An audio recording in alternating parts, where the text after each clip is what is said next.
There was a while ago where I did an attachment video for spirits if they can become attached to a particular object. For example, this object I have in my hand, this is soil from the grave of Gein, which I got from darkmemorabilia.com. And I did a video about that, which was a long while ago now, and it was about a piece which was from Reading Abbey, which is back in my hometown, about if spirits can become attached to inanimate objects, if that's even possible, whatever. So I never really prescribed to that, never really believed in it. First video I ever did on that, on a item like that, I didn't feel yielded a great deal of results, so I really didn't think anything of it. And I personally feel like they may be more attached to people rather than inanimate objects, as that it kind of doesn't make much sense to me. Hello, dog barking next door. Sorry, the dog was taking a lifetime, shut up. But anyway, I did a video on this a while ago on the spirit of Gein. Now, because this is from Gein's grave, I cannot prove that it was indeed Gein that came through. There's no way to confirm that. So I didn't really think much of it. Didn't think I was going to get anything. And I was quite surprised of what I did actually get, as there was a lot of things which were related to this. I had taken the lid off. Ed, how do you feel that I'm holding it?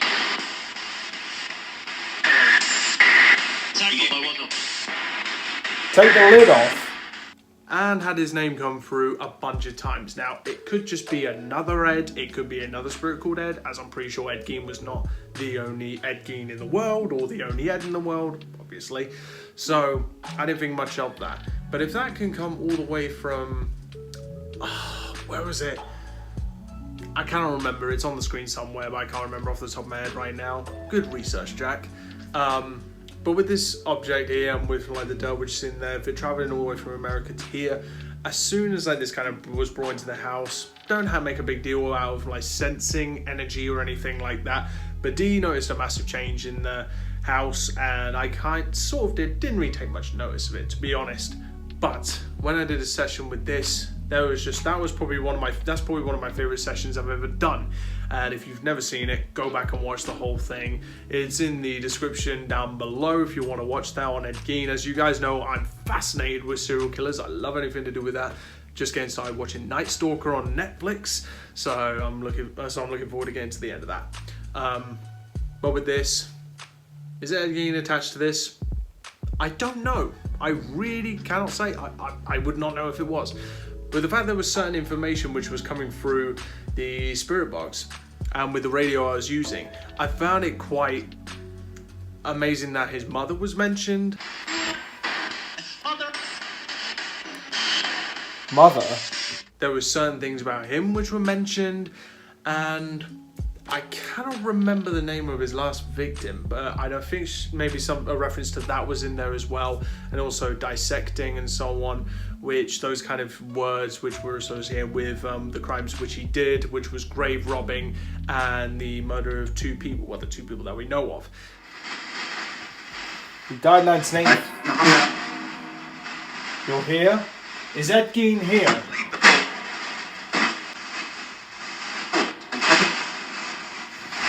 Ever since that one session, I suppose maybe there is a little bit of a atmosphere, especially when I hold this thing. It's very weird holding your hand. Very strange. Very, very strange. And I can't really say I feel much from it, per se. Maybe a little bit, or maybe I'm just kind of reading into it too much. I don't know. But there is another object here as well, which is the first piece I got, which is Almond Mibus. So if you guys didn't know who that was, let me just read this out to you.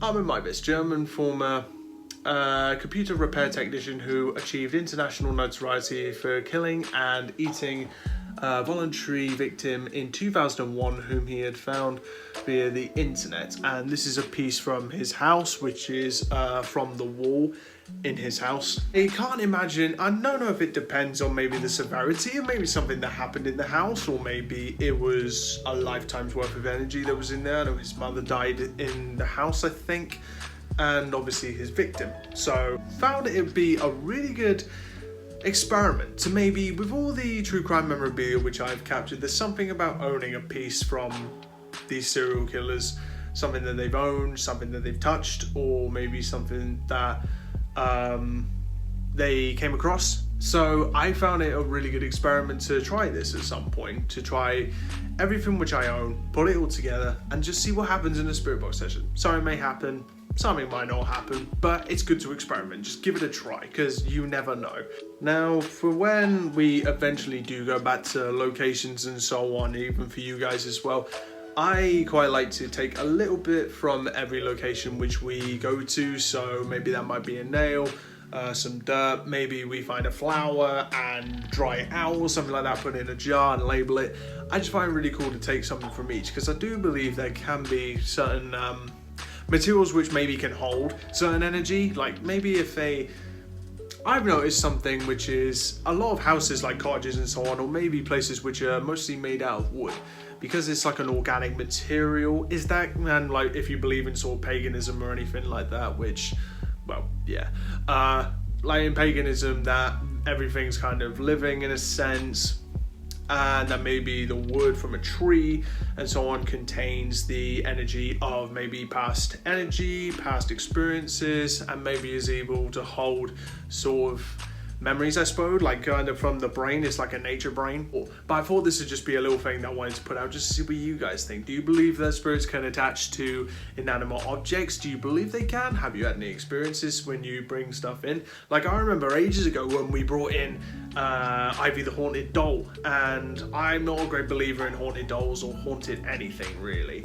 Haunted objects, I mean. So, but when we brought her in, I know I do experience headaches and migraines quite frequently, and obviously I suffer from an anxiety disorder which kind of makes my brain go mental, and it can cause like headaches, sickness and so on. So it could be related to that, I'm not sure. It could just be coincidence that I was getting headaches and feeling sick around about the same time she came into the house. I'm not sure. Nothing really dramatic happened, obviously, as I explained in those past videos. There was no chairs flying, nothing like that. Just did a few sessions with her and got a few things, but was she haunted? Who knows, could have just been coincidence or just whatever came through the spirit box.